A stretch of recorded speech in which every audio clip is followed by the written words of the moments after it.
Buenas tardes, amigos. Siguiendo con el tema de, de las garantías constitucionales, vamos a ver ahora uno de las más importantes,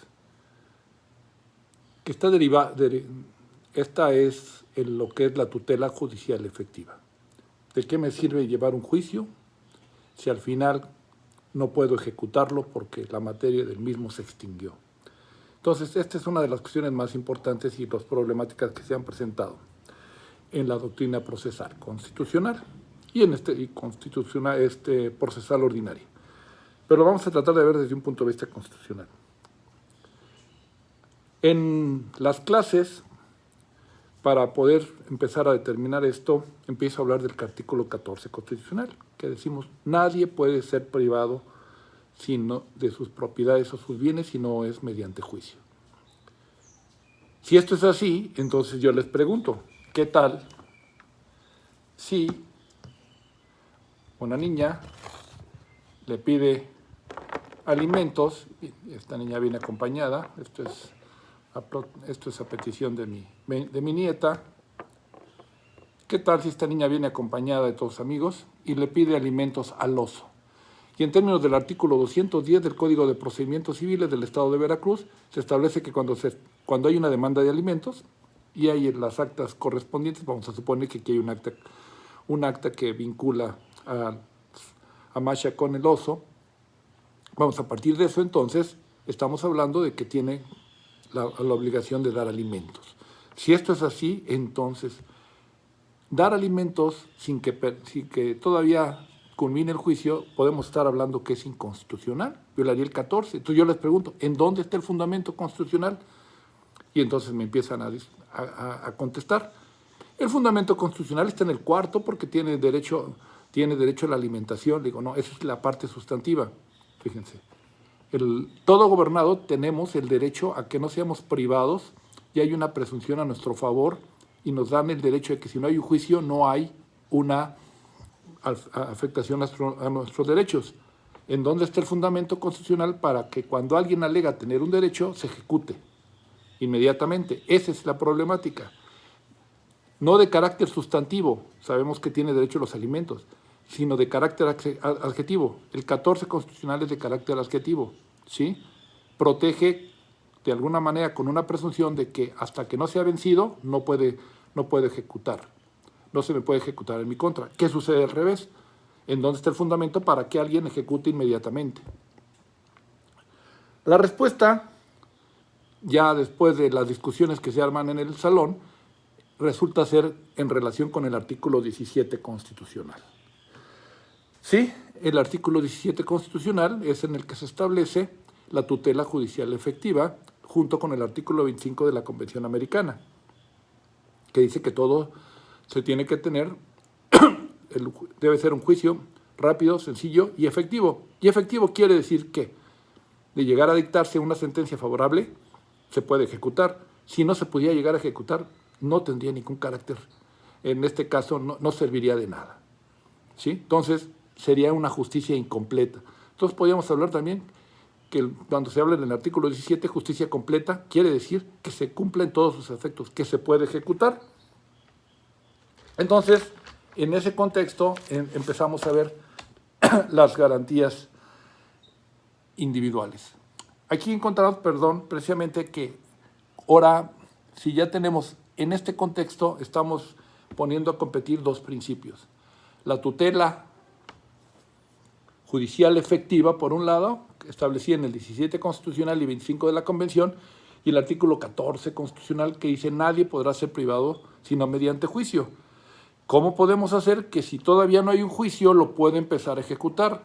¿Qué razones, viendo desde una teoría de la ponderación, me podría dar entre estos dos principios en que no los elimine, sino que los optimice? ¿Cómo puedo hacer que la balanza se incline sobre el otro lado? Y entonces aquí encontramos precisamente que hay dos elementos que se habían manejado de alguna manera, no desde el punto de vista constitucional, sino desde el punto de vista dogmático, doctrinario, y ya se había experimentado sobre ellos. La urgencia y la apariencia. Y si lo vemos, ahí está el juicio de ponderación que se hace en este sentido. Primero, no todos los juicios van a ser objeto de tutela anticipada o de tutela cautelar. ¿Cuáles son aquellos que merecen la tutela anticipada o la tutela cautelar? Pues son aquellos, especialmente, donde haya peligro en la demora. O sea, un juicio, la razón principal de las medidas cautelares es de que se vaya a quedar sin materia por lo tardado que son los juicios. Los juicios son demasiado lentos y no se llega a su solución. Si esto es así, entonces tenemos el problema del peligro en la demora, la urgencia. Entonces el primer punto es la urgencia. Pero no solamente basta la urgencia. O sea, cualquier niño de la calle, con todo, podría llegar a pedir alimentos, sale y le pide alimentos a quien quiera, ¿no? Y no. Conforme a esto, la medida cautelar también tendría que tener la apariencia del buen derecho, o sea, que haya un vínculo y la obligación para darle los alimentos. Y que los necesite, precisamente, y que tenga, y que me diga qué es lo que requiere.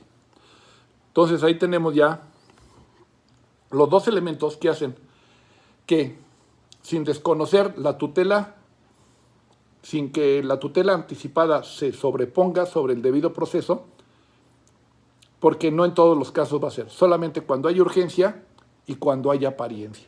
Y esto es muy importante, porque en este contexto es como vamos a hacer que esto se equilibre. Entonces, la tutela cautelar, en ese sentido, precisamente desde el punto de vista constitucional, debe de ser urgente, debe de ser la urgencia y la apariencia. Y ya cuando tenemos estos dos elementos, podemos distinguir, cuando nos presentan una demanda, lo primero que debemos de ver, y si nos piden la suspensión, es ver si urge.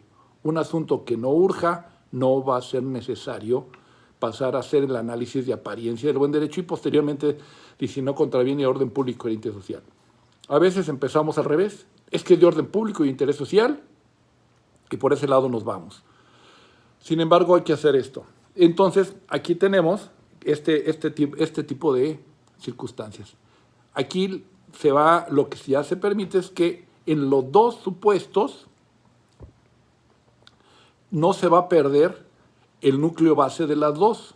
En este caso, el artículo 14, todo acto de autoridad debe estar fundado, motivado, debe de haber un periodo de pruebas, se deben permitir ofrecer pruebas, debe tener recursos, etc.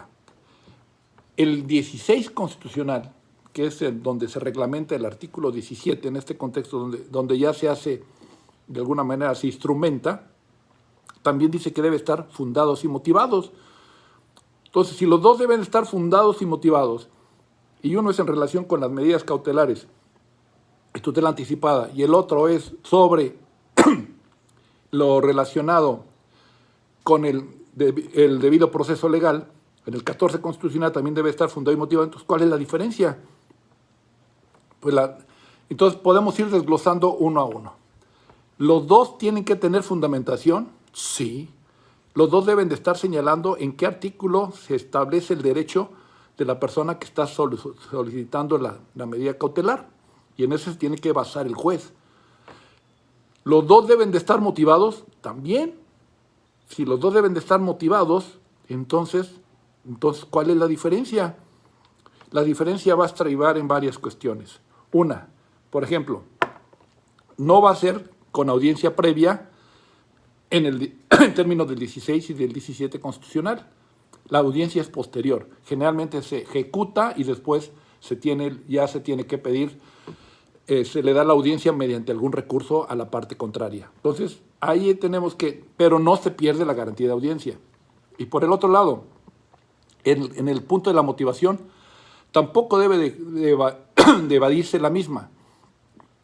Y señalar que en la medida cautelar, cualquier motivación es suficiente, debe estar debidamente probada. ¿En base a qué? Pues las pruebas que presente el actor.